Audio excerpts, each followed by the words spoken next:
man lai chuan ar huan kong phaya kan oma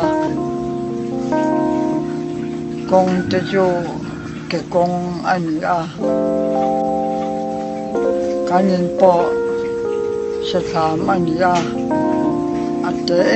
ema chuan ke hian ai rong ka bola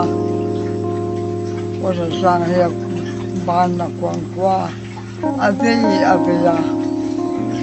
o sa sang chuan kanin hian ban nuam em ati maya chuan ke chuan ka long pa chuan o sa sang kanin nam na san nuam ti na san ka sia katia enge ni atia nang in maya ken kamai imi mai ang bokin ke pon kamai cha chu kan chung no mi ti na san in chung nom na jo mai na hian chung tin nom to ani katia chuan ua sang chuan chu ti chu in mai rang o mai na hi ban san na bang o atia ke chuan ole kan ban san don lo ya katia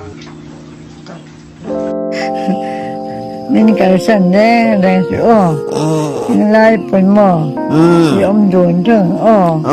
nè cái ông đồn rừng đó cái mai trên đầm xuống đầm xuống cái ông đồn trên cái nia lúa ta cái bông tây mò sống đó mấy chỗ hoàn cái này lại cái phải đun lại chứ không anh ấy ông ấy chỗ anh phải tiếng mưa lum sọc tiếng pi cần lum sọc bà bỏ dây rồi